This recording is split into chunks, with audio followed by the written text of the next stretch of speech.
Eguerdion guztioi eta ongi etorriak izan zaitezte saio honetara, Amets Arzalluz etorri da gugana, Miñam izeneko liburuaz hitz egitera, baina horretaz aparte, kultura artekotasunaz, immigrazioaz, literaturaz eta besteen bat kontu ez ere mintzatuko zaigu Amets.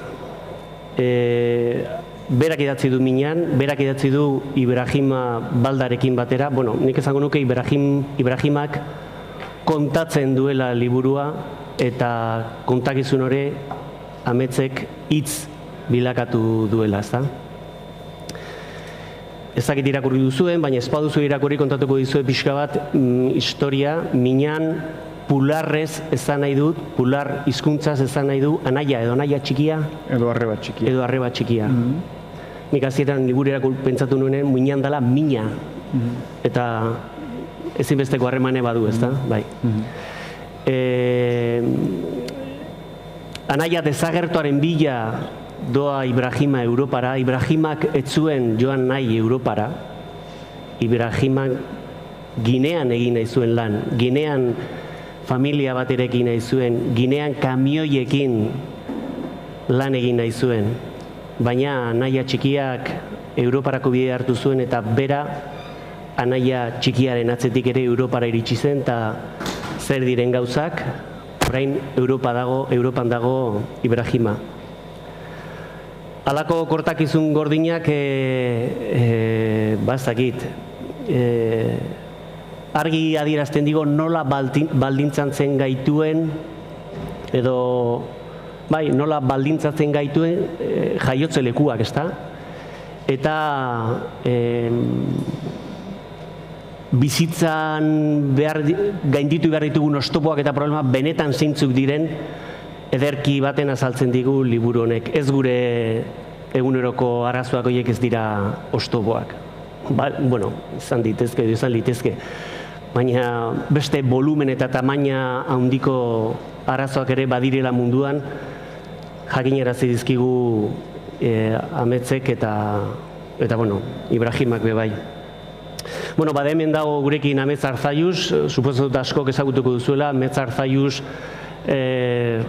sortzaile amorratua, kulturzale, idazle, kazetaria, eta igual askorentzat ezagunagoa bertsolaria dalako. 2013an txapeldun handia, 2009an Maialenen atzetik txapeldun ordea, hortxe burruka politea, ezta, izan zen duten.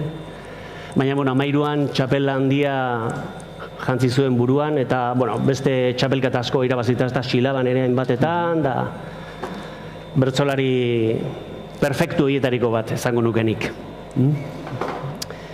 Hemen protagonista bi egongo dira, Amets, orain liburuaren kontakizunaz eta hainbeste datu emango dizkiguna, eta gero gure lankidea Nerea Landajo Picasso.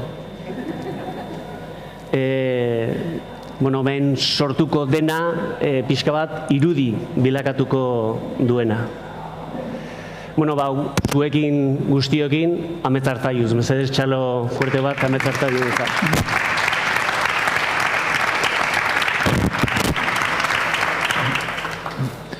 Bai, mil esker eta eguerdion, mil esker Juanra eta zue denoi, bai da Nerea ere horrari naiz tarteka begira eta pixkat gainera balio dit bai marrazkiaren oinarriak batez ere gu biok ikusten gara eta oroitzen naiz momentu hartaz azkenean liburu honen atzean dagoen orduetako elkarrizketa ariketa batez, baina batez ere ordutako eta egunetako harreman sare batez. Eta niretzat liburu honen atzean dagoena da harreman bat bi personaren artean, Ibrahimak gauzak nahiko modu berezian esaten ditu, eta hori baita ere izan zen liburua egiteko motivazio iturri eta energiari berezi bat, esaten dio bi personaren arteko mugimendua.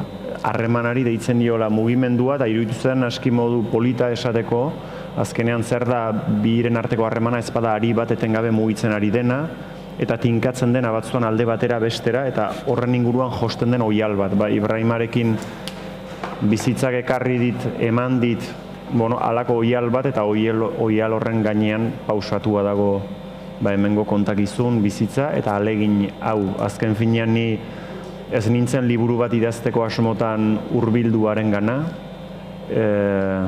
ariketa hontan ez ginen asmo hortatik abiatu, eta pixkat abia puntua kokatzeko, hor mapa bat marraztu du nereak, eta ni gure herria nolabait zatitzen duen muga ertz hortan sortua naiz, eta horrek historia honekin lotura zuzena du, Hendaiarra naiz, eta gogoratzen naiz duela 3 urte, gainera konkretuki orain zen udaberrian, urte hasieratik pixkat nabaritzen zen, baina pentsatzen dut, Hendaian, Irun Hendaia artean, Irun Biriatu artean, Bidasoako muga hori beste muga lerro guziak bezala, munduan trazatuta dauden muga lerro guziak bezala, esperientzia gogorren bizileku bat izan da beti, ez da orain hasi. Oroitzen naizeni beste belaunaldi batzuetakoen kontakizunak entzunik, portugesak garai batez nola pasarazten zituzten iparraldera, Frantzialdera lanera eramateko.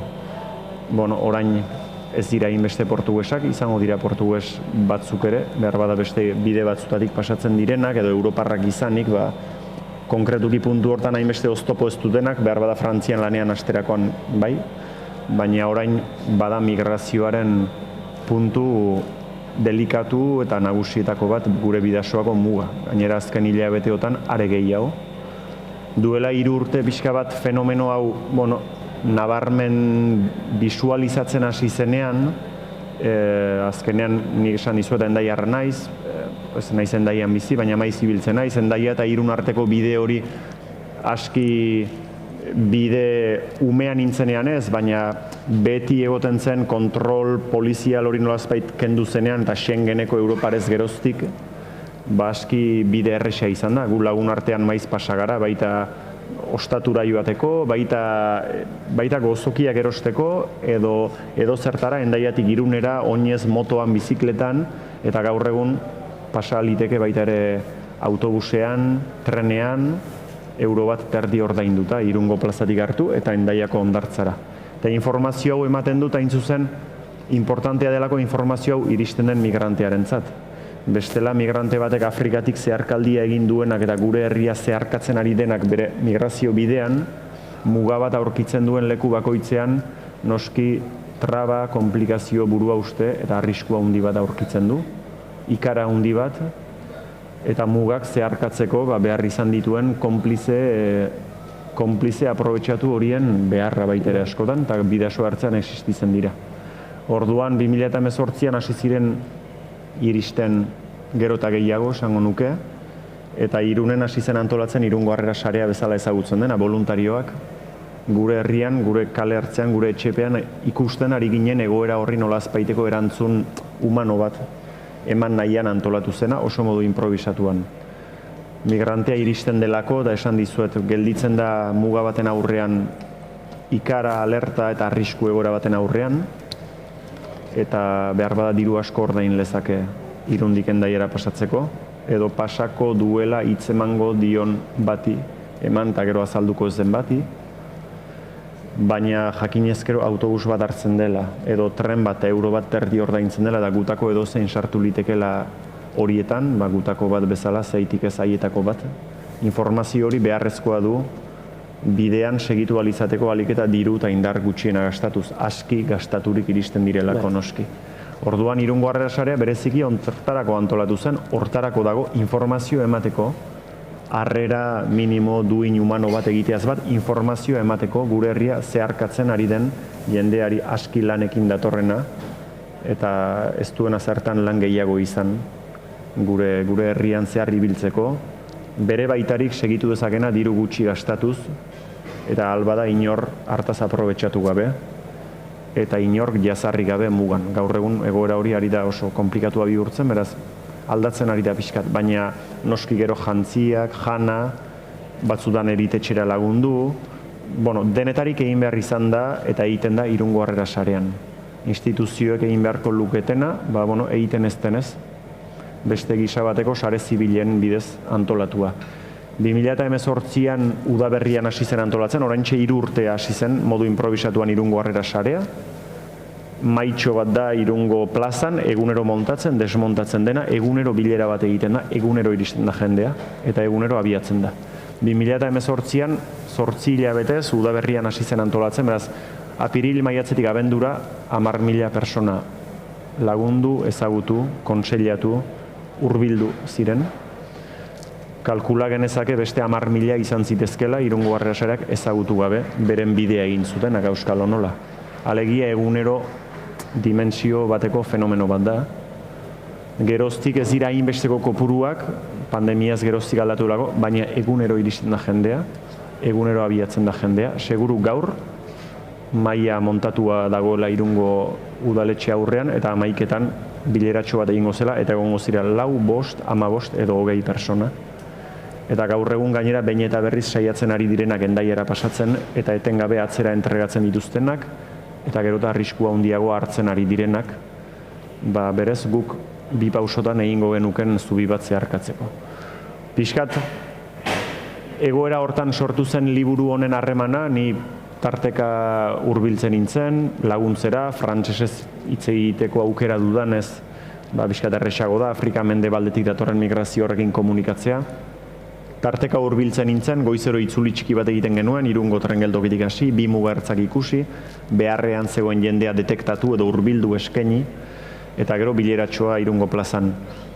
Esaten zaien gauza funtsezkoenetako bat, informazio logistiko horrez aparte da, eskubidea noski dutela bidean segitzeko eta libre zirkulatzeko, baina baita ere nahi baldin badute bertan gelditzeko, gutako edozeinek duen eskubide bera munduko edozein herrialdetan beharrean gertatzen bada zerbaitegatik ara joana, iesi, auskalo, asiloa eskatzeko.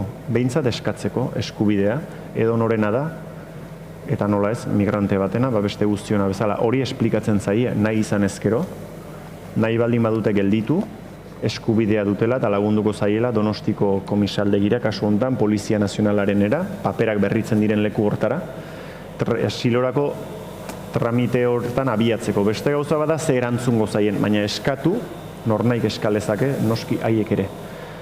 Eta hori da epe luzeko prozedura batean abiatzea, baina abiatu behar da. Denei esplikatzen zitzaien, zaie hori, eta adibidez 2018an 10.000 persona nolazpait ezagutu bazituen Irungo Harrera Sareak, bileratxo hortan 10.000 personarekin izan bazuen kontaktua egunero, eta denei esplikatu bazitzaien asiloa eskaz ezaketela eta gelditu, 10.000-tik 20 izan ziren gelditu zirenak eta asiloa eskatu zutenak.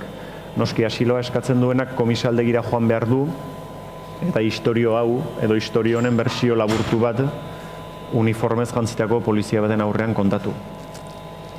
Auskalo ze hizkuntzatan, agian bera ongin defenditzen ezten hizkuntzan, ez da bat ere ariketa xamurra, bat nere aurrean, inoren aurrean, lagun baten aurrean ez da xamurra, polizia baten aurrean ere ez da ariketa erresa.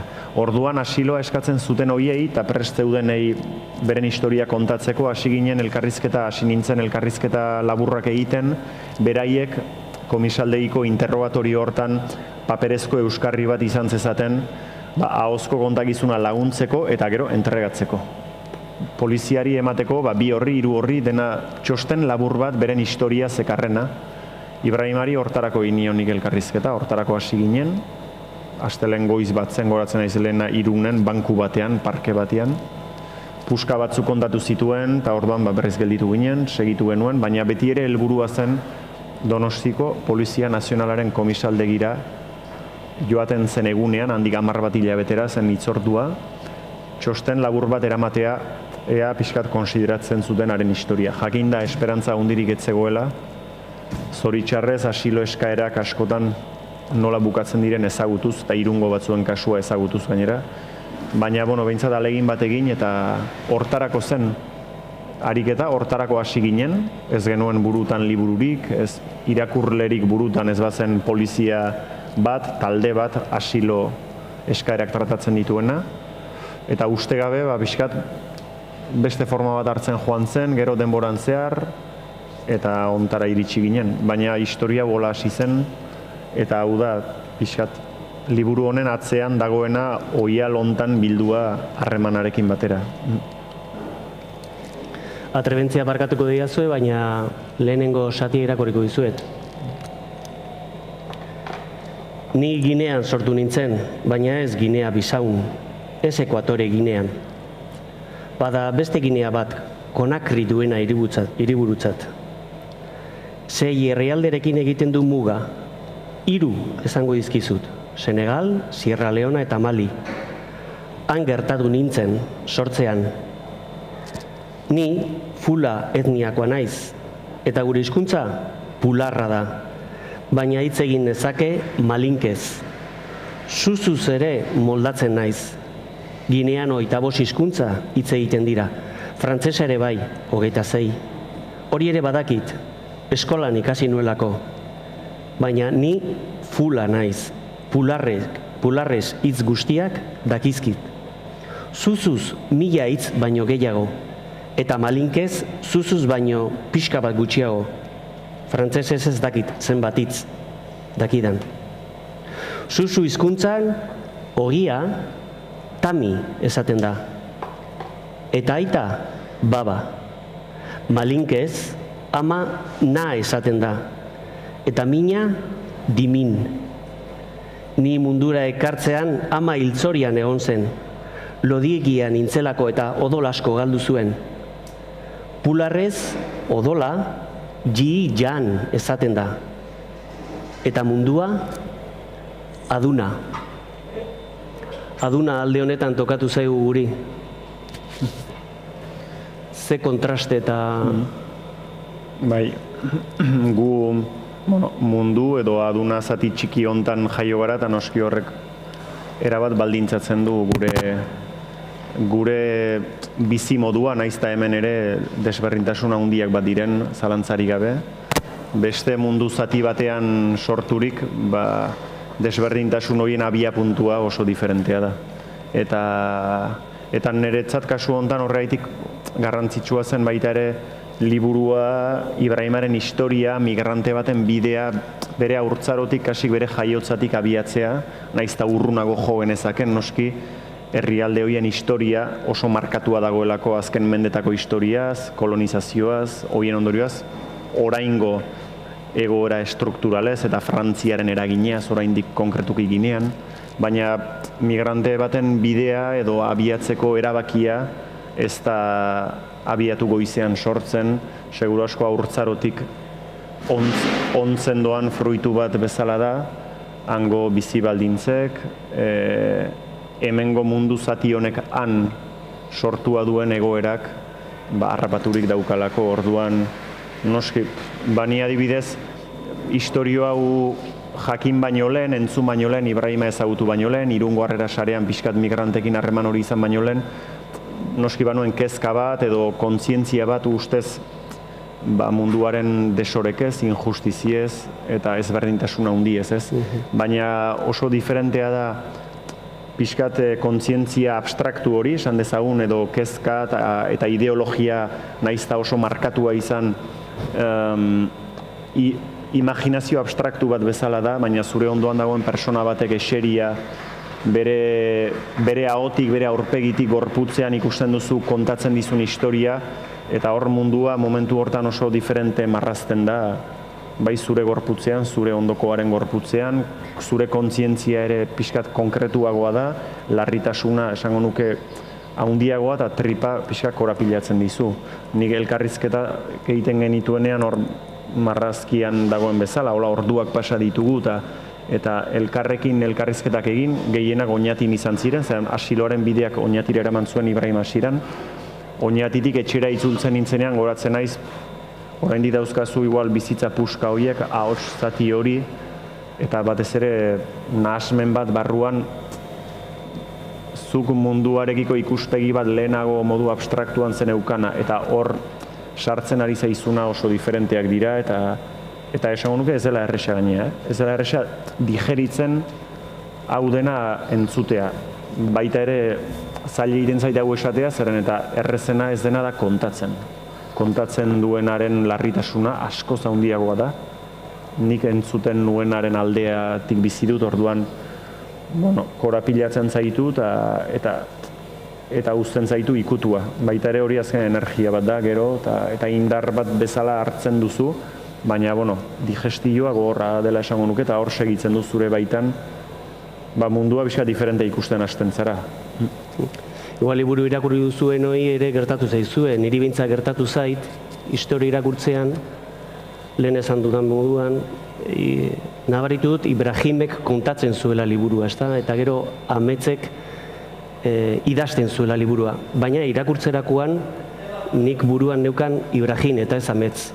Hotz igual garbik eta lanak egin dituzuzuk nabariago agertzeko edo. Bai, nire, ni saiatu naiz hortan, noski azkenean Ibrahimak ahoz kontatu du dena, eta ahoz gainera oso poliki kontatu du, poliki zuek erabiltzen duzuen zentzuan, eta iparraldean erabiltzen dugun zentzuan.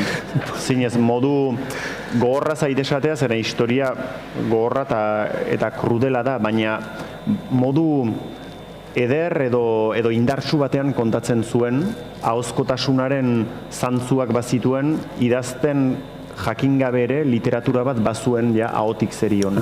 Eta orduan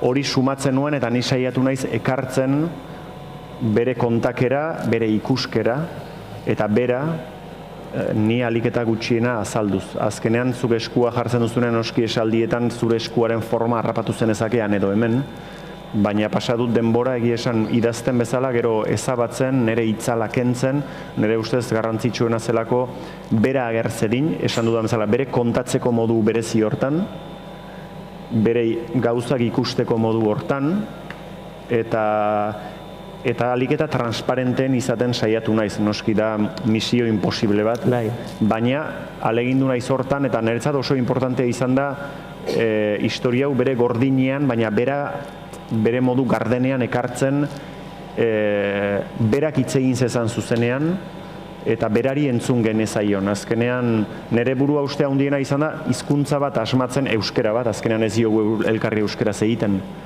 Euskera bat fabrikatzen bere musika zuena. Euskara bat fabrikatzen bere ahotsean entzun zitekena, naizta berak euskeraz ez egin. Hori bai izan dela, hor, parte bat hartuko dut niretzat, eta hizkuntza puskatu eta birsortzeko lana bai izan da nerea, eta hortan baina gainontzean saiatu naiz alegina izan da etikoa eta estetikoa bera usteko bakarrik eta nik ez eskutik helduta eramateko. Nik uste dut liburu hau perla bada alde horretatik igual, ez da, lortu duzulako hori. Nik esango nuke Minanen edo 3 pertsonaia nagusi badirela, 3. Bat, Ibrahima bera kontatzen digulako historia bat, bigarren azuk kontatzen duzulako, idatzi duzulako modu horretan, eta hirugarrena irakurlea bera. Eta 3 bizigara historiari minez. Esan daiteke mina dala benetan, ez dakit, koreografia osoa, ez dakit, edo koreografiari jartzen dion kolorea? Bai, azkenean ezin ukatuzkoa da hor minaren oinaze sakon bat eta zauri, liburu hau zauri baten historia dela, eta zauri hortara hurbiltzeko moduak edo ari muturrak dira bakoitzaren kokalekua, ez? Baina baitaren eretzat garrantzitsua izan da bere minean edo bere historia hori bere min erreal guztiarekin erakustea ez errizkutatu gabe. Baina aldiz bera, kontalaria, Ibrahima bera, ez etengabe Espainetan zauri bat balu bezala edo minaren dimensiotik bakarrik hurbildu edo erakustea. Importantea izan da niretzat alde horretatik bera zaintzea, zaindu, uste dut berak zaindu duela ondo bere burua kontatzerakoan, azkenean zeinek errespetatuko du hobeto norberak norbere burua bere memoriari tiratzean eta bere zauriari tiratzean, bere pudore eta intimidadeekin jokatzean errespetatzen duena baino. Orduan, niretzat importante izan da Ibrahima bere historia, bere min guztiarekin azaltzea, baina bera osorik eta ez etengabe zauritutako persona bat bezala erakustea, baizik eta indar bat duen persona bat, bere memoriari heltzeko modu berezi bat duena, bere istorioa kontatzean habilidade handi bat duena, gaitasuna handi bat, ez bakarrik bere miseria, bere gaitasuna, bere artea, eta bere perspektiba humanoa baita ere. Esango nuke, adibidez, Libian dituen bizipen horiek nola isten dituen batzutan, adibidez, bera gisa hortan tratatu eta saldu zuen persona bat joaten zaionean, berak esaten momentu hortan hola esan zuen, da orduan hola utzi dut. Joan zen persona hori kontatu zuen dirua nire aurrean, sendu, eta joan zen eta esan zian, eta ez zidan agurrik ere egin. Ja. Eta berak benetan transmititzen zuen benetako min bat bukaerako agurraren ukazio hortan eta inpaktua handia egiten dizu, zeren eta tratu hori emandako persona bat, gisa hortan saldu zaituena, eta zuk azken keinu humano baten esperantza eta frustrazioa daukazu. Niretzat hori bada gauza berezi bat, zeren eta iruditzen zait Ibrahima bere bizipen guztietatik ateratzen dela hala ere bere ardatz etiko eta humanoa neurri batean mantenduz eta urratu gabe. Eta ez da bat ere erreza, noski. Eta uste dut, niretzat importantea izan da hori bere indarrean eta bere ardatz etiko eta humanoan erakusten alegintzea, noski. Ez da erresa, historioa hain gordina eta gogorra denean, persona hori osorik bere integritatean eta indartsu eta argi uzten zen, eta Ibrahima ere indartsua, baina aldiren oso ahul zegoen persona bat ere bada. Orduan, oreka hortan nahi nuen bera zaindu, noski, ezkenean bestela beti hurbiltzen garelako gisa hontako historietara, pixkat jakin min morboso puntu batez, edo oinazearen inpaktutik, eta hor, gure posizioak igual ari bat eduki dezake, baina historia horren atzean dagoen persona nola uzten duen, askotan gutxi pentsatzen da, eta nire ustez, bere duintasuna ez urratzea izan da, konsigna etiko importante bat, oso zail bat noski, baina saiatu naizena beti mantentzen, ezagit zema lortu dudan, nola indudan, urratuko nuen batzudan, baina oreka hori oso importantea izan da niretzat. Eta badago puntu bat, historia horrek inarrozi egiten zaitu barrutik, eta momentu batean erabakitzen duzu idatzi behar duzula kontatutakoa. Momentu hori ere mingarra izan da, edo izan da sormen volumen ikaragarrizkoa, edo esan zenuen hau idatzi behar dut derrigor, kostatuko zai ze suposatutuko du horre guztiak, hau da, asimilatu zenuen gainera zetorkizun historia guztia? Abiatzen zara, bide batean jakin gabe zehazki noruntzoa zen eta badu abentura puntu bat horrek, esan dizut. Nik ez nuen inoiz gisa hontako lanik egina, bai narrazio laburragoak edo zutabeak edo erreportaiak kazetari gisan, baina aski ariketa desberdina zen, batez ere arnas laburra izanik ere, arnas luzeagoko ariketa bat delako, eta egia esan bertigoa handia ematen zidan. Bentaja bat du horrek, bertigo horrek da, ez dakizula gehiegi, eta orduan abiatzen zarela eta ausartzen zarela. Agian jakingo bazenu bideak ze luzera, ze traba zailtasun dituen, igual uzkurrago hartzen duzu, baina nik gero harreman hortatik, Ibrahimaren beharretatik baneukan energia bat, eta abiatu nintzen, baina bai bertigoa handiz noski. Eta ez genekien garbi hasieran ze ingo genuen zehazki ez da ere. Hasieran komisaldegirako txosten bat zen, segitzen zuen komisaldegirako txosten bat izaten, zeren eta hitzordu hori hor zegoen, entregatu nahi genuen zerbait, eta hor burrukatu beharreko frente bat hor zegoen, baina momentu batean ja ikusi genuen, burrukatuko dugu frente batean, agian pareta baten kontra harrika ibiltzea izango dena, merezi du alegin honek igual beste bide bat, beste norabide bat ere, eta izan ziteken liburu bat, baina hasiera batean, egia esan, Ibrahima orduan oinatin zegoen, oinatin migranteen zako aterpetxe batean, bazeuden 120 bat edo, eta bibili genuen garai bat pentsatu zagian, hor marrazkiak egiten ari da, eta igual olako laguntzaile batekin beste bide bat hartuko genuen, baina zinez buruan genuen hasieran lan kolektibo bat egitea migrantekin marrazki batzuekin. Ari hau hartuz, historia honen aria, eta gero pixkat jende gehiagorekin lan kolektibo bat egitearen arimarekin baita ere. Eta saiatu ginen, galdetu genuen, marrazkilari bati konkretuki laguntza galdetu genion, migranteekin lagunduko zuen tailer batzuk egiten, eta ezin izan genuen, eta esan jende gehiago konprometitzeko egoeran ere ez geunden. Orduan, biak gelditu ginen, eta esan genuen, egin genezake, guk bien artean egin genezakena. Nik marraztu ezin nezake. Idazten alegindu bai.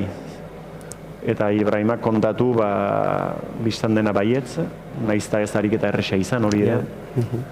Hortik iritsi ginen, guk biek egin genezaken zerbait egin behar genuen, jende gehiago konprometitu gabe, eta hola hartu zuen forma hau. Hasieran ez genekien gehiegi noruntz gindua zen, zertara. Behin idazten hasita gero, izan da prozesu luze bat, refleksio asko, buelta asko, buelta fisiko asko, oinatira joan etorri asko, eta neure baitan etxean, gero elkarrizketak frantsez dira gure artekoak, hasieran euskeraz pixkat, 20 segundu edola, gero pularrez 8 edo, eta gero frantsesez esan dezagun ala beharrez. Baina gero nik transkribatzen nuen etxean zuzenean euskerara. Salbu eta zati txiki batzuk esan dudan bezala, Ibrahimak hain modu berezian tolesten ditu esaldi batzuk, zaila zitzaidan hori euskeraz bote prontoan ekartzea. Orduan uzten dituen frantsez zatitxo batzuk, eta gainera gelditu dira esaldi solte batzuk frantsez. Baina bestela itzultzen nuen zuzenean euskerara, eta orduan daukazu bertsio gordin luze bat, ez? Eta gero horrekin puzzle bat egiten hasten zara. Puzzlea egin, moztu, blokeak hartu, lotu, josi, kontrastatu, eta zu gehiago dakizu igual, hortaz, nik baino, baina ni bertigo handiarekin, binez, ikasten egiten esan. Hemen lankideon artean komentatu dugunean liburua jabetu gara, liburuak ere bizitzari buruzko filosofia zertzelala itzelak eta ezta? Agian horregatik berezi izan du historiak, zuk ere komentatu duzu filosofia berezi xaman duela, ezta? Niri filosofia eta hori dena gustatzen zait egia esan, eta Ibrahimak bere kontakizunarekin bat, kontakizuna esan nahi du gertakizunarekin bat, bere ibilbidearekin bat, zer den basamortua, zer den muga bat, zer den basamortu erdian preso egotea, aldi berean aldi oro biziraupen proba buka ezin bat, ez? Libiako egoera, tarteka Ibrahimak hitz egiten zuenean, neri begira hasten zen, baina gero ez zidan neri begiratzen eta begiratzen zuen norabide batean, eta hor kontatzen zuen nire ustez lehenik bere buruari, eta gero horren atzean zeuden persona guzti horiei, ez? Eta abiatzen zen, eta tartekatzen zituen, itzultzen zen momentura, eta refleksio bat egiten zuen, edo bere buruari begira jartzen zen hirugarren persona bat baliz bezala.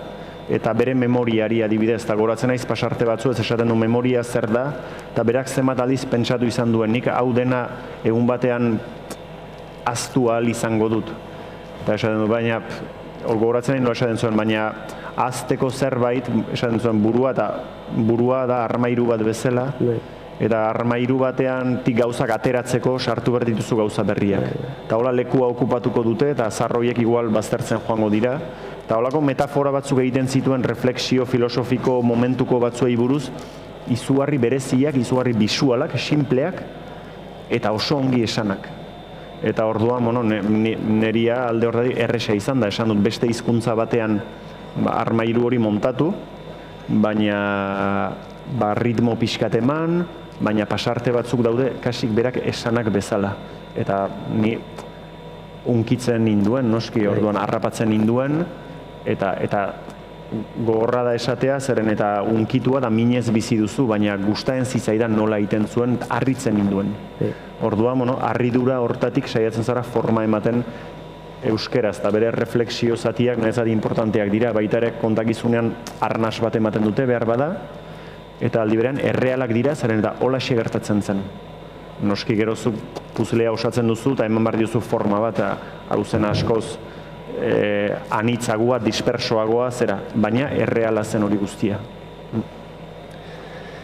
Isilduko naiz, Ametzek ere esan dit, gero jendearen galderak eta entzunduko ditut eta izan ezkero erantzungo diet. Baten bat baduzue komentatzeko, seguruenik bai, ez da izango duzue galderaren bat edo eta gainera mikroa daukagu, oseak alde horretatik lasai egon. Bueno, badakit lehenengo galdera izaten dela zailena, baina doble merito eukitzen dugu. Horixe. Ez baleuka irakurria oparituko nioke ale bat. Emango nioke ale bat beste norbaiti oparitzeko. Baina, bueno, galdetu lasai zinez.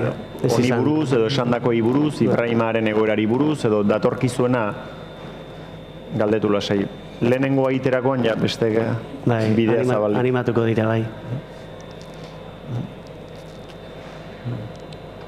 Venga, txotxolos. Venga, bota, Jon. Han bat.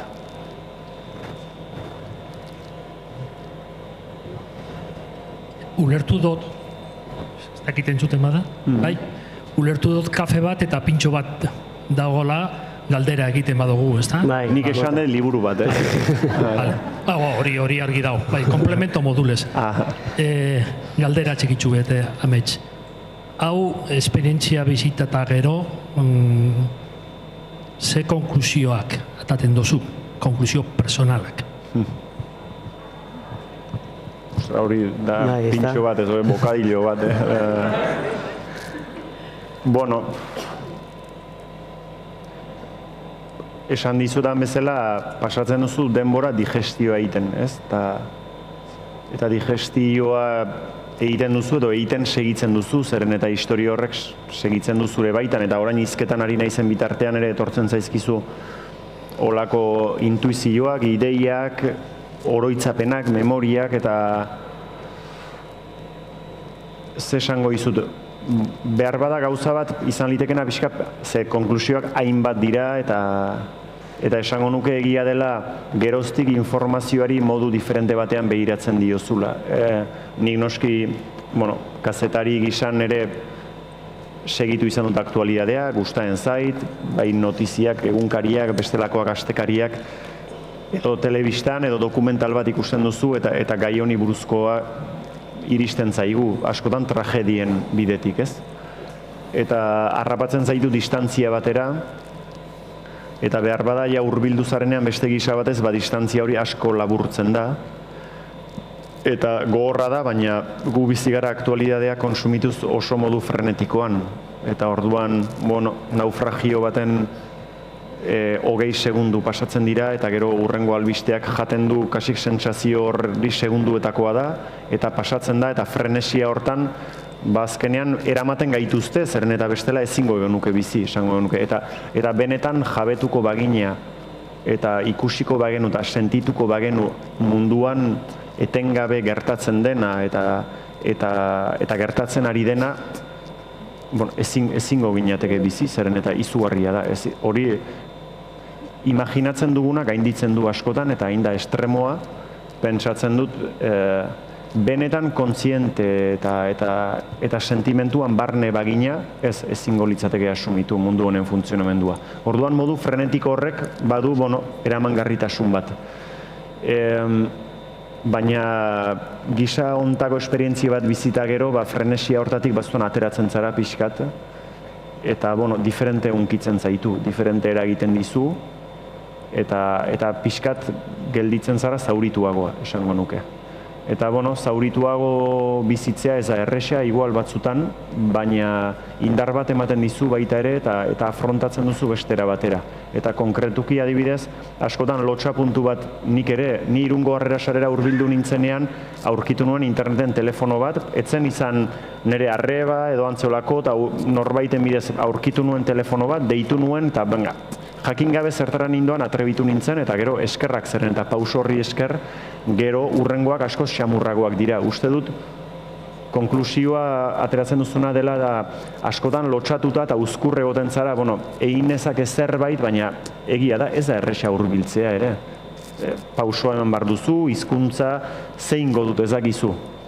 Igual ausardia irabazten duzu pixkat, eta ausardia pixkat modu inozentean egiten baduzu, izugarrizko mundua zabaltzen zaizu gero, eta ez da inzaila, seguru asko.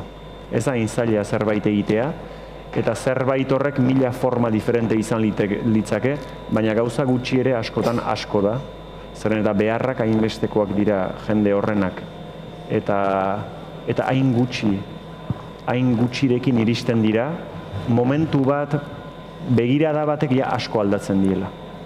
Eta, bueno, konklusioa izan zen pixkat, atrebitu berdela, eta lotxa horren barruan inkomodo, baina egin batean babestuta ere bizi gara, ni ere bai, eta, bueno, pixkat oskola hori puskatzeko, ahalegina egiteak merezi duela, zeren eta lehenengo pausoa da zailena, baina gero oso naturalki, eta gainera realizatuta sentitzen zara, egia da.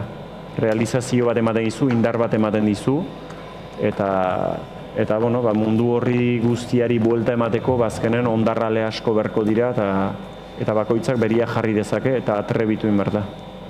Atrebitu, hurbildu, eta atea jo beldurri gabe, zeren eta oso harrera ona izaten du laguntza eskaintza minimoak ere.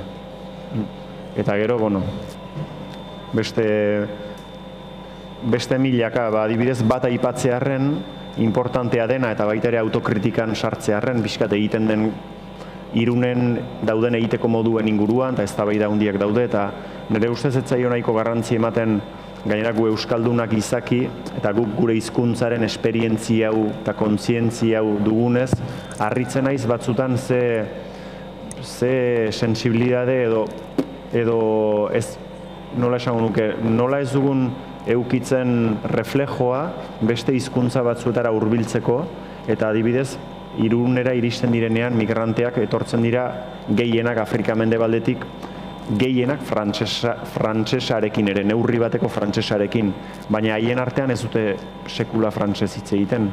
Poz bat uzten dit, zeren eta ohartzen naiz beren hizkuntzak beren artean zinez bizirik daudela, eta oso jende gazteak ere beren artean beren hizkuntzak hitz egiten ditu. Frantsesa eskolako hizkuntza zaie azkenean, edo iparraldean izan den eta oraindik dena aszensio sozial baterako hizkuntza. Eta orduan zure hizkuntza nolako aspiratze, humilazio txiki bat, lotxa bat bezala bizi duzu, iparraldean, bueno, hola joan da hizkuntzaren ordezkapena azkenean. Eta uste dut oso importantea dela jende horien gana hitz gutxi baldin badira ere, beraien hizkuntzetan egiteko ahaleginarekin hurbilduz. Batetik, beraiei sekulako arnas animiko ematen diezulako. Zeren eta persona baten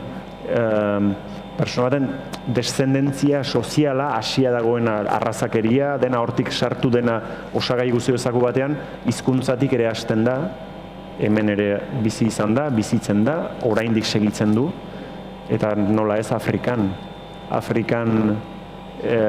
Eta orduan guk ez eukitzea keinu minimo bat, eta gainera niri, bueno, gustatzen zait hizkuntzen polifonia hori, eta ez da zaila bizpahiru hitz, eta bizpahiru hitzekin haien gana jotzea guztiz aldatzen du.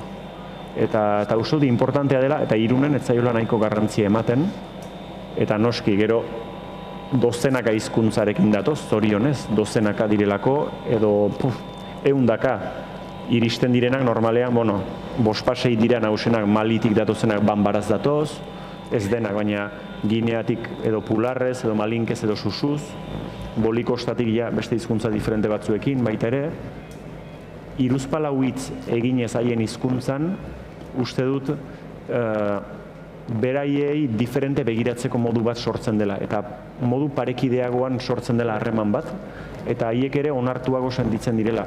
Eta uste dut, ez zaiola nahiko garrantzi ematen horri, eta guk euskaldun bezala guretik abiatuz haien hizkuntzetara ere beste hurbilpen bat beharko genuke. Hausnarketa ederra. Venga, beste bat, bota. Bota, Alex. Bai, bestela jarri mikroa, bai. Bueno, lan iradoki egin diana liburuak ez da, zelan espazio da denboren arteko kontu bat alde batetik, eta gero eren gaudenez bere inklusioari buruzko pasartetxu bat asko argitu nagoana, ez da? Eta alde batetik denbora eta espazioana da gorputz batean gizari oso baten historia bizitzen dela. Bada, gorputz batean, bidai batean zehar, ikusten dozu bere herri txikitik, abiarazten dela, gero hiriarekiko topaketa, topaldia, gero lanaren lehenengo aukerak, bidaiak jarraitzen du, da ezagutzen du gero eta bilentza handiagoa, gerra, bere gorputzan bertan, ni Libiako pasarteak erabat, ez nekien, hain bortitza zanik Libiako kontua. Taf hori, ez da, nongo topeien erabilera bere. Eta ikusten dozu da, askotan nik ikusten dituen euskaldunok eurak historian zehar ibiltzen, bere gorputzaren baitan. Baina gero oso distantzia handi batetik noski. Eta distantzia hori doa apurtuz inklusiozko pasarte horietan, ez da? Batekin geratu eginaz, baina gehiago dagoz, ez dakit, gehiago daude, ez da, baina ez da zakoratzen. Baina bat oso txikia dana, asko gustatu zitzaiana, aste oso bat pasatu nuen Gardaian, izerditan zimendan ahazten. Izerdi horrek indarra eman zian. Indarra esaten dudanean, bizitzen segitzeko intentzioa esan nahi dut. Da, bizitzen segitzeko intentzioa, asmo bat, zio bat, arrazoi bat. Da, gero ja familiaren inguruko erreflexioak bere badaude, baina hori ondino gertatuko ez denala, gertatuko denez, ez dakigu, ez da?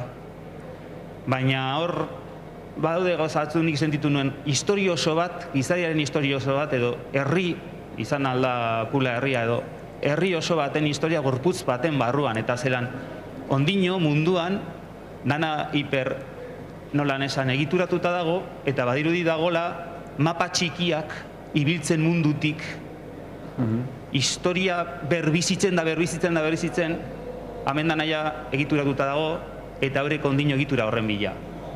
Da, alako irudi bat etorri zait, eta nahiko horregatik igual diozunaren arira gatza da asimilatzea. Guretzako, bakoitzarentzako zaila da asimilatzea, hain... Ez dakit dan gogortasuna, ez dakit zer dan, da inmensidadea. Gure bizitzak oso, zuk esan dozu ere, Juanra, gure bizitza txikia dira, ez dakit zuk esan dozu, ez dakit nork esan duen, baina txikiak dira konparatuta honen dimentsioarekin. Eta minagatik baino da inmensidadeagatik.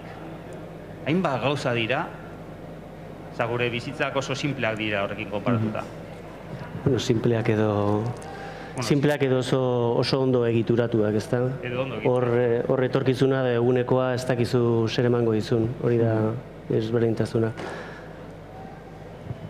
Bai, egia esan eskertzen dizut, eta uste ongi esplikatu duzu eta ongi eraman duzu gu egiterakoan pretensio nolaz baita esan behar bada asko xumeagoa zen, egia esan. Xumeagoa eta modu inozentziaz egiten duzu hori dena eta berari gertatua eta berak zekarrena biltzea izan da nire lana. Gero noski ulertzen dut eta badu zentzu bat azkenean gutako edo zeinen gorputzean baita ere historia oso bat hasten bada norbere bizitzaren eta memoriaren korapiloaren ari eitiraka, bakoitzaren herri, kultura, hizkuntzaren historia hor markatua dago ez, ertz diferentetan. Baina egia esan ez neukan hainbesteko kontzientziarik, askoz pretentzio xumeagoan idatzia da, eramana da aria, eta poste naiz ondorio horietara eraman baldin bazaitu. Bai, ezagit, bai oso presente zegoen bere kontakizunean bere gorputzaren presentzia, ez? Bere gorputzaren presentzia azkenean oinaze fisiko imenso bat badagoelako ere, esan duzunak guztiz egokia zen, esan dizute. Eta bere gorputzaren bidez ere bisualizatzen zituen gogo eta desberdinak, eta orduan oso modu esplikatiboak zeuzkan dena biltzeko, eta hori oso pertinentea zen literarioki ere, orduan hortik. Nik azken finean historia eta bere estiloa ekarri behar nahi izan dut alik eta modu gardenenean, baina pretensioa aski xumea zen, eta bueno, ez da luzea egia esan, eta laburrean pixat buelta hori guzia ematen lagundu badizu, eskertzen izut. Zu Nerea, bota. Bueno, ni spoiler apur bat egingo dute. Ni, bueno, asko flipatu dut hasieran esaten dagoenean Tiankoi bere herria itsasotik oso urrun dagola. Gero, itsasoarekin berak duen harremana, edo hiruzpalau aldiz urteten da liburuan. Gero bebai, bere esan dugu, Alasaneren bila doa bera. Eta bueno, hor eman behar diote berritxarra, eta berritxarra da naufragio. Eta izan ere, bueno, ez dakiz eran esaten dan frantsesez, baina... Eta izan ere, berak ez daki zer dan hitz hori. Ez daki, ez dauelako ez da itsasoa ezagutzen.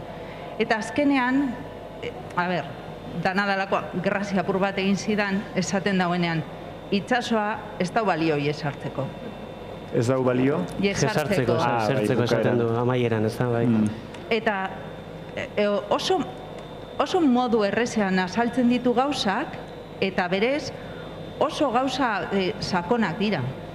Ez que, bueno, Juan Rarekin zintau eta... Bai, bereak asko flipatu du horrekin, ez que esaten ditu gauza batzuk. Bai, nire ustez, bueno, hori da, zesango izu, are gehiago bersotan gabiltzanon burua uste etengabea, ez espazio txiki batean, nola sintetizatu zu daukazun ideia, zure esan nahia, bueno, hitzak funtsean hori dira ez, hitz bat da ideia oso baten biltegi bat eta modu sintetiko bat, semantika oso horri emana dagoena, hori esalditara eramanez, bueno, hori da denon burua ustea. Nik uste dut Ibrahimak esan dizudan bezala inozentzia handiz, baina oso habilidadea handiz soluzionatzen zituela, intuizioz, olako burua uste batzuk.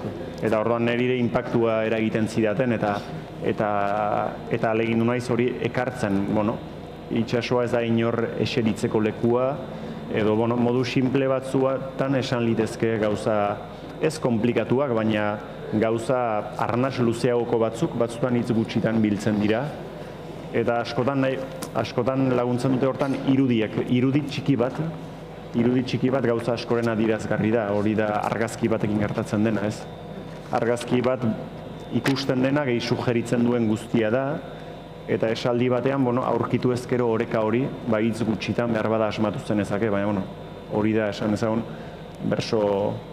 bersolariok bizi guztian daramagun burruka eta gutxitan lortzen den gauz bat. Ez orduan, alegina gero eta nahi guztien zait laburrean esana dagoena, beti pentsatzen dut are modu laburrago batean esan litekela. Ahalik eta gauza gutxiena galduz, ahalik eta gehiago laburtu, baita ere da,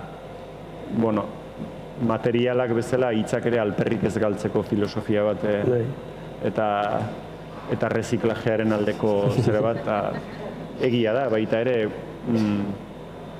nahi guztien zait txikian, forma txikian kabitzen diren gauza horiek eta askotan esaten dugu bersotan 8 txiki batean dena kabitu liteke. Doinu luzeak erabiltzen ditugu, baina ez da esateko gauza asko daukagulako, baizik eta, akrobazia handiak egiteko, nahiz eta kopla batean kabitu liteken askotan.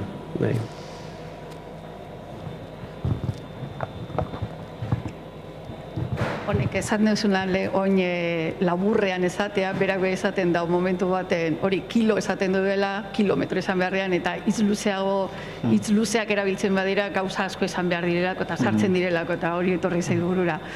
Nik hau ez dut bukatu liburua, baina ziera baten irakurri duena, bai ados guztiarekin esan duzuen, guztiarekin alezek eta danak, egia da, modu berezi batean dagoela idatzita, eta suposatzen dut izan dela oso modu berezian kontatu duelako berak. Baina gero, esaten dituen esaldi horiek, nire ustez, hor dira hainbat esaldi sarritan irakurri behar direla, esaten duzu egi borobila esaten duena, igual guk egunerokotasunean ja astu dugulako, ja gazgabiltz eta esaten duzu bai egia edo zelako buru argi edo zelan ematen duen beharrak edo bizitza gordin honek, zelan eramaten zaituen, eta jope, ni ze pentsamendu garin ditut batzutan, egunekoroko zaude sartuta eta astu egiten zaizu. Eta gero, bi gauze asko dauz hor pentsatzeko ematen dizkizutenak, baina gero hain gazte izan dak eta bebai, non bizi izan zaren edo non jaio zaren, horrek balditzatzen zaituela, gero familia arteko ohitura horiek, bera nagusia dela, eta bera bigarrena izan balitz, bere bizitza desberdinago izango zitzekela, eta orduan, responsabilidade hori jaso behar dozu, nahi eta nahi ez. Eta horrek egiten dio, bere bizitzan, bere etorkizuna planifikatxarena, zen niri horrek ere hain gazte izan da, eta etorkizuna planifikatu behar dut, 14 urterek, eta nire gogoratzen nuen nire 14 urteak, eta vamos, hori ez zegoen buruan, eta zelan dan, ohiturak non bizizaren, zelan erakutsi zaituzten, eta gero aldika, irakurtzen nuen einean, begiratzen nuen, ikusita zer nolako gauza pasadituen mutilonek, begiratzen duen hor liburuan daukazuen argazkia biona, eta eta irribarrea dauka.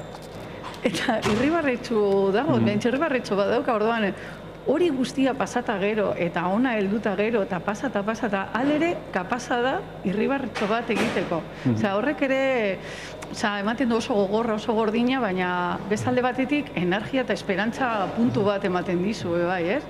Eta oso ondo. Bai, hori dudigabe, nik bera ondo ezautzen dut, eta Ibrahimak badu humoria ere, eta irribarrez zalia ere bada, egia da ikusten dut argazkia, eta argazkia uste liburua ateratze zegoela hartutakoa dela, gutxura bera iritsi zanetik urte betera.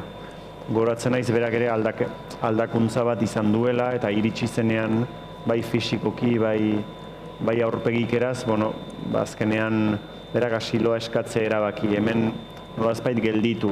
Naizta gero mugimenduan erabili duten, hasieran oinatira, gero bailekasera, ez diren batere erresak izan aldaketa horiek guztiak, beti zerotik hasi behar baten sensazioa, baina, bai fisikoki, bai psikologikoki prozesu bat izan du, eta orduan ikusten dut hobeki, noski hobeki esaten dudanean, bere egoera legala ere gaur egun ez da erreza, eta orduan ondo komatxo handien artean, baina iritsi zenean, goratzen naiz nola iritsi zen, elkarrizketak egiten hasi ginenean ze ahots zeukan, eta irribarrea pixkat zabalduz joan zaio, eta badu indarra, eta nire ustez importantea da, gainera indar horrekin erakustea, eta umore horrekin, eta argitasun horrekin, noski izkutatu gabe, persona horien atzean dagoen historia, eta historio horri eman behar zaion lekua, eta testimonio horrek behar duten espazioa, baina baita ere argitasuna, indarra, eta ikusten dut alde horretik bera,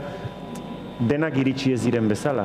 Jende asko iristen da, ezakit osatzera iritsiko diren, baina ikusi ditugu zaurituak oso modu markatuan.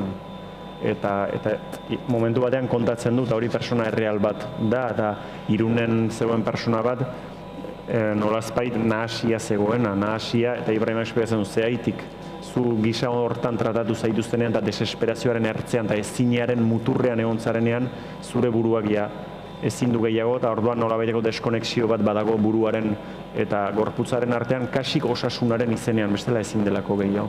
Eta Irunen guk ezagutu dugu, ikusi dugu, eta Ibrahimak zorionez, ari txiki batetik bada ere eutsi dio, eta indarra hartu du, baina iristen da jendea, ari txiki hori ere eten da.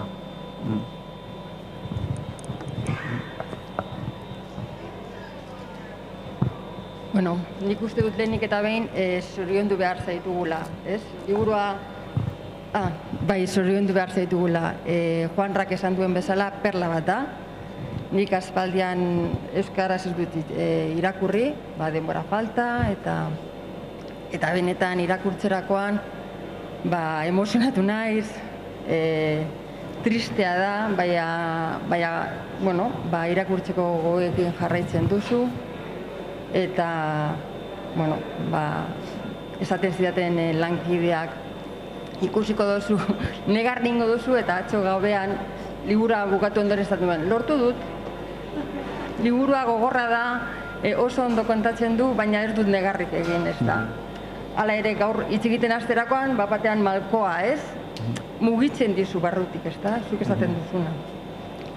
Eta liburu irakurtzerakoan, hainbat galdera sortzen zaizkizu, ez? Edo hainbat, badaude pasarte asko eta idazteko era asko, non atzean asko kontatzen duten, ez? Zuk esaten zenuen bezala, bertso txiki baten gauza asko esan daitezke, ez da?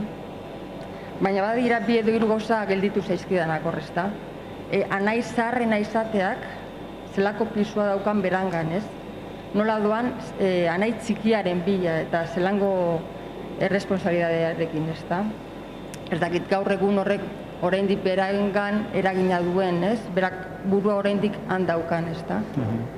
Gero ikusi dut ere hasieran oso ezkerra honekoa zala, ez da? Kamioi gidariak erakutsi dio autoa gidatzen, eta bera momentu oro da oso esker honekoa, ez da? Beti eskertzen du, baina liburu aurrea doan inean, ez dakit hori eskerron hori gutxira doan, ez dakit edo behar bada nire sensazioa da, ez da? Eta gero bukatzeko, gaur egun zein da Ibrahiman, zerk ematen dio esperantza, ez da? Bizitzeko gogo hori zerk ematen dio gaur egun berari, ez da? Bueno, Ibrahimak ia hasiko naiz atzeko zaurrera, oroitzeman naizia denekin. Gaur egun Ibrahimak azkena abiatu zenetik etxetik edo abiatu baino lehenagotik lotuta lehen esan dugunarekin, berak aurride nagusiena izatearen zama hori, zama bere hori, kultural hori nahi den bezala izendatu, oso barneratua darama, eta orduan han bazuen eta oraindik segitzen du, da arreba txikiak ditu, eta ama, eta orduan Ibrahimak ardura horren kezkarekin segitzen du, alduen gisan horri aurre egiten, gaur egun Madrilen dago, bere asiloaren prozedura naizta ezezkoarekin bukatu zen praktiketan segitzen utzi zioten, praktiketara joan ez segitzen du tailer batean, beti ere ardura horren perspektibarekin esango nuke. Gaur egunik berekin telefonoz hitz egiten dut, oso sarri, baina ez gara askotan egoten, gainera pandemia dela eta ez da erresa, baina, sumatzen diot eta hori oso barneratua du. Gero, orduan, uste dut bizitzeko indarra ere dela norabide hori batez ere. Eta gero, bakoitzak berez, senez gehiago gutxiago eukilezaken bizitzeko ilusio berezko bat, bizitzak berak innatua duena, esango nuke ez, baina oso desgastatua izan zen ezake batzutan, eta noski Ibrahimak ere desgastatua izan duela. Eta kontatzen du prozesu psikologiko hori, baina, buelta bat eman ziola, orduan, badu ere bere bizi ilusioa, baina batez ere ardura baten ikuspegitik. Gero, bere eskerron hori bidean zehar aldatzen ote doan, nik uste dut, bidean eta narrazioaren bidean, azkenean bere prozesu psikologiko bat ere eta bilakaera bat gertatzen dela. Eta zorionez esan dudan bezala, eta hala ikusten dut, Ibrahima bukaeraraino iritsi da pasa dituenak pasatuta gero bere ardatz etiko humanoa urratu gabe edo oso sendo mantenduz, horrek ez du esan nahi bere baitan prozesu psikologiko eta bere izakerak desgaste bat izan ez duenik. Oso normala ziteken desgaste hori totala izatea. Beretzat garaipen bat da, eta horretik erakutsi nahi izan dut, nola mantendu dion, nola muin humano horri, edo egoera muturrenekoetan ere, baina eskerronaren galera, bai, pentsatzen dut, bidearen ondorio bat, bezala ikus, uler eta gertatzen dela. Azkenean, eta momentu batean gainera esaten du bizitzari berari nazka hartua diola, ondorio horiek guzti horiek barne hartzen ditu. Orduan, bilakaera hori da liburuaren arian doana, eta bai, nik ere ikusten dut. Gero berriz indartzerakoan uste dut bere izakera ateratzen dela, eta gaur egun ikusten dut hobeto, baina hori zaila da berak esan beharko luke. Eta gero lehenengoa galdera ahaztu zait. Hori da, bai, azken finean liburua noski bada odisea geografiko izugarri bat, baina batez ere kulpabilidadearen ari batek mugitzen duen urrats bat da liburu horren narrazioa. Orduan Errutasuna. azpiko ari hori dago liburu honen sakonean, esango nuke. Gero orain nola ote daraman, ez dakit. Egia esan, gai oso delikatua egin izan zait berekin hitz egiteko zen, eta berak korapilo hori askatzen hasi zen momentutik, etzen hasieratik askatu, pixkanaka hasi zen askatzen. Nire naizta perspektiba desberdin bat eduki eta batzutan harritua egon persona batek bizi izan duen hori bizita gero bere burua kulpabilidadearen ispilu batean ikusi beharra gogorra egiten zitzaidan, baina ez naiz nor baita ere beste inoren barruan ni epaile moral bat izateko. Orduan zinez gai delikatua, are gutxiago ni psikologo bat edo psikoterapeuta bat izan gabe, eta nik egin dut lan hau neurri batean kazetari lagun lan bat, kontakizun biltzaile, baina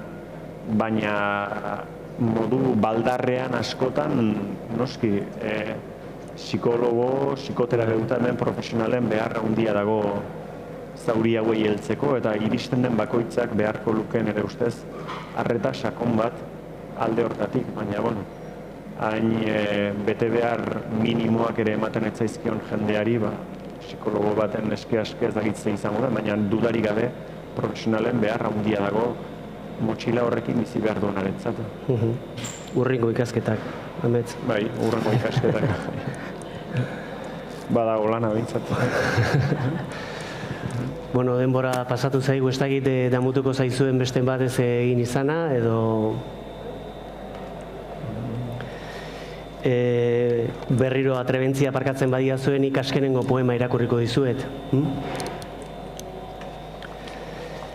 Eta zu, hainbeste aldiz aipatua nostaren pentsatzen ariko zara, zu agian polizia zara, komisaria bateko mahai batean nire asiloa zerabakitzen ari dena, zuk ikusiko duzu nirekin zeregin, edo zu agian nire ama zara, Fatimatu diaio, hitz batzuk ostu dizkizut, barkatu, hau dena ez dizut kontatu orain arte, edo zu zara Fatumata Binta, edo zu Rougiatu, nahi nuke jakin dezazun Ibrahima ez dela zuta sahastu, baina kontakizun honek zu gehiago ditu. Zu zara Ismail, edo zu zara Emi. Galdetzen dizut gaur bizi ote zaren, edo non zauzkan zoriak.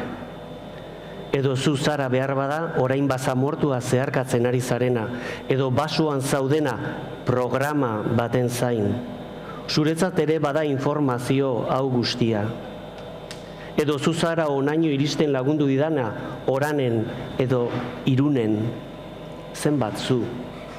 Edo sinpleki zu zara zu orain poema irakurtzen ari dena.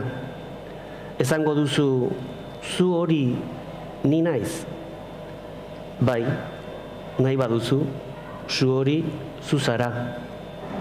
Baina ni ez. Ni Ibrahima naiz, eta hau da nire bizitza.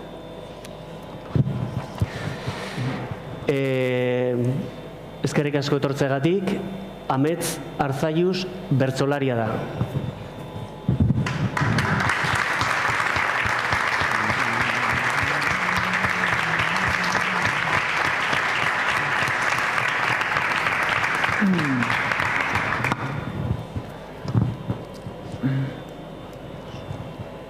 Nola berso bat eskatzen duen zuen azkeneko soak, migrazioaz edo adunaz zer esango du bersoak.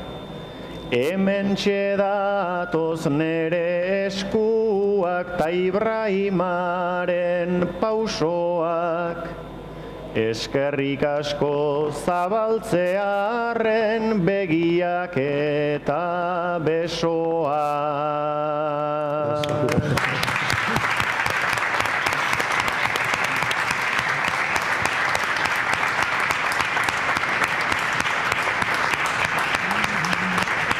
Bikain.